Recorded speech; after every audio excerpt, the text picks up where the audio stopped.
इन आवाजों को आप जरा ध्यान से सुनिए। ये आवाजें आपने कहीं ना कहीं जरूर सुनी होंगी। दिल धड़कने की आवाज, घड़ी के टिक टिक की आवाज या फिर तेज हवा की आवाज। लेकिन क्या आप जानते हैं कि हमारे सोलर सिस्टम के सेंट्रल स्टार यानी कि सूर्य की आवाज कैसी है? द रिसर्च एक्स में आपका स्वागत है। ध्यान से सुनिए।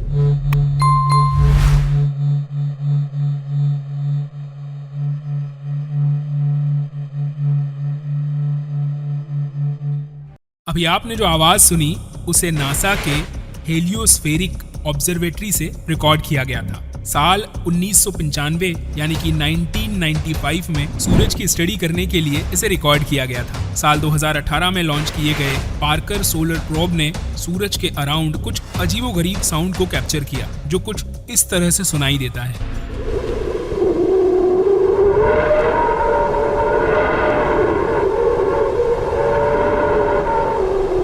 अब जैसा कि आप जानते हैं कि अंतरिक्ष में साउंड ट्रेवल नहीं कर सकता, लेकिन इसका मतलब ये बिल्कुल भी नहीं है कि अंतरिक्ष में किसी चीज का कोई साउंड नहीं है या फिर वो साउंड प्रोड्यूस नहीं करते। नासा और दुनिया की दूसरी स्पेस एजेंसीज अपने स्पेस प्रोब आज सोलर सिस्टम के हर प्लेनेट तक भेज चुके हैं और उनमें लगे एडवांस इंस्ट्रूमेंट ने उनकी आवाजों को कैप्चर भी किया है। अब बात करें अगली आवाज की, तो इस आवाज को जरा ध्यान से सुनिएगा।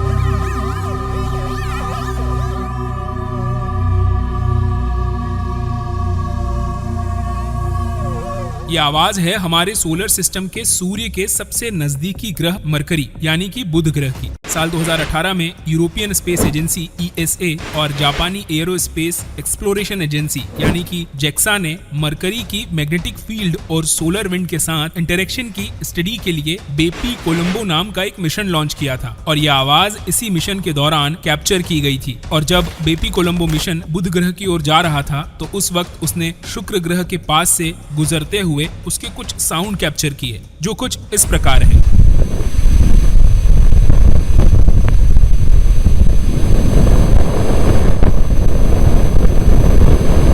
अब ये इसके द्वारा रिकॉर्ड किया गया इकलौता साउंड नहीं था। बात करें 5 मार्च 1992 की, जब सोवियत यूनियन का विनेरा स्पेस प्रोब वीनस यानी कि शुक्र ग्रह की सरफेस पर लैंड हुआ था, तो उसमें लगे माइक्रोफोन ने कुछ ऐसा साउंड रिकॉर्ड किया था।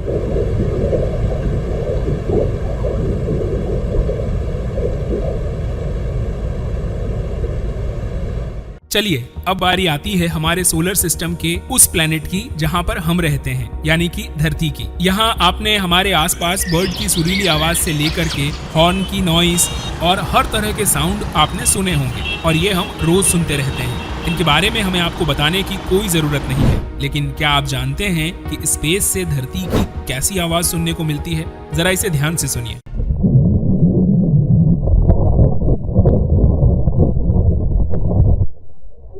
इस आवाज को भी बेपी कोलंबो स्पेसक्राफ्ट में लगे उपकरण ने ही रिकॉर्ड किया था। बात करें 16 जुलाई साल 2000 की, तो इस दौरान लॉन्च हुए ESA के क्लस्टर स्पेस मिशन ने धरती की मैग्नेटिक फील्ड और सोलर स्टॉर्म की टक्कर का साउंड रिकॉर्ड किया था, जो कुछ इस तरह से सुनाई देता है।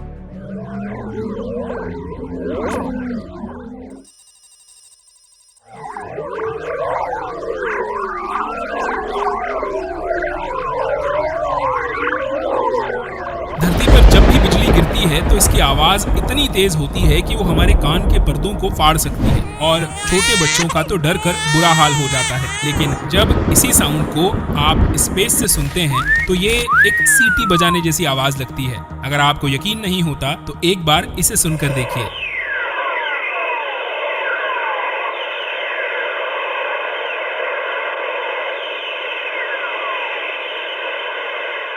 हाल ही में मंगल ग्रह की सरफेस पर लैंड करने वाला नासा का मिशन हमारे सामने इस लाल ग्रह के कई सारे राज खोल रहा है और इसकी आवाज को रिकॉर्ड करके हम तक भेज रहा है। जरा इस आवाज को ध्यान से सुनिए।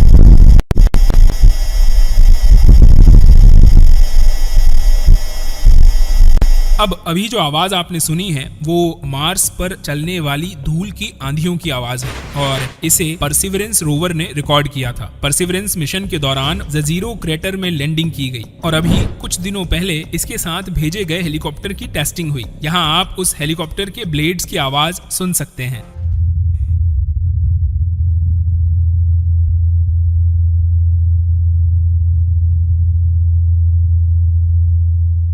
बात करें साल 2018 में लॉन्च हुए नासा के इनसाइडर रोवर की, तो उसने भी वहां पर कई सारे साउंड्स रिकॉर्ड किए थे जो कि कुछ इस तरह से सुनाई देते हैं।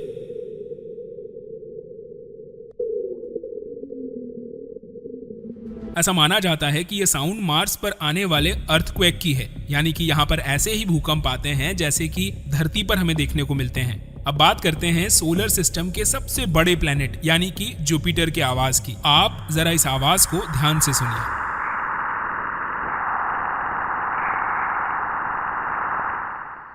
अभी आपने जो साउंड सुना वो उस समय का साउंड है जब नासा का जूनो स्पेसक्राफ्ट जुपिटर के एटमॉस्फेयर में एंटर कर रहा था। साल 1989 यानी 1989 में जुपिटर की ओर भेजे गए गैलीलियो स्पेसक्राफ्ट ने इसके सबसे बड़े मून से आ रही रेडियो एमिशन को रिकॉर्ड किया था, जो कि कुछ इस तरह से साउंड प्रोड्यूस कर रहा था।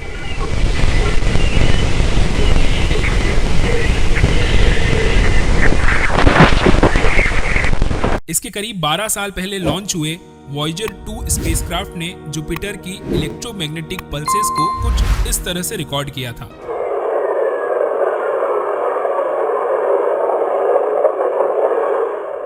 और अब सुनिए जुपिटर के पोल पर दिखने वाले पॉल अरोरा साउंड को।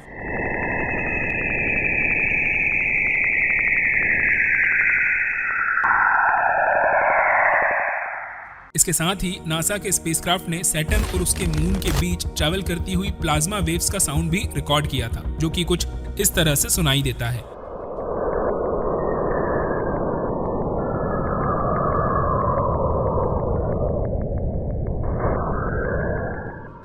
और जब यह स्पेसक्राफ्ट सैटर्न के पोल के करीब से गुजरा तब इसने वहां के साउंड को भी कैप्चर किया, जो कि कुछ इस तरह से सुनाई देता है।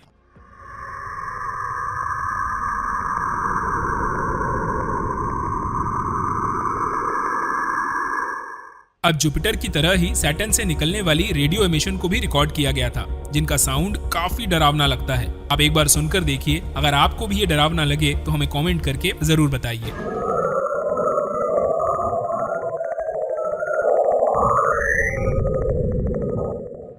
अब बात करते हैं सोलर सिस्टम के सेकेंड लास्ट प्लेनेट यानी कि यूरेनस की, और जानते हैं कि इसकी इलेक्ट्रोमैग्नेटिक वेव्स कैसे साउंड करती है। इस साउंड को भी वॉयेजर 2 स्पेसक्राफ्ट द्वारा रिकॉर्ड किया गया था।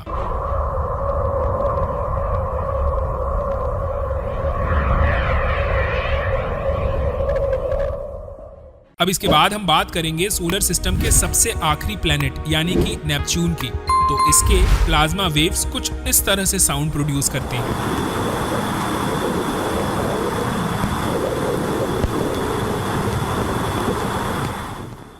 अब वॉयेजर 2 ही एक ऐसा मिशन है जिसने सोलर सिस्टम के लास्ट प्लेनेट तक के साउंड को रिकॉर्ड किया है। तो चलिए बात करते हैं साल 1977 में लॉन्च हुए वॉयेजर 2 मिशन की।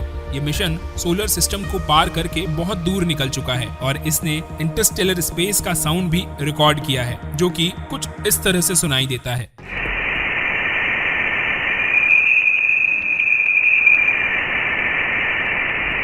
आज हम इंसानों ने अपने सोलर सिस्टम के हर प्लेनेट तक अपने स्पेसक्राफ्ट को भेज दिया है और शायद जल्द ही हमारे स्पेसक्राफ्ट दूसरे सोलर सिस्टम की सैर भी कर पाएंगे। इनके द्वारा रिकॉर्ड किए गए साउंड काफी अमेजिंग है और ये इन प्लेनेट्स के एक्सप्लोरेशन में इम्पोर्टेंट रोल भी प्ले करते हैं। अब इनमें किस चीज का साउंड आपको सबसे ज्यादा पसंद आया, हमें कमेंट करके जरूर बताइएगा।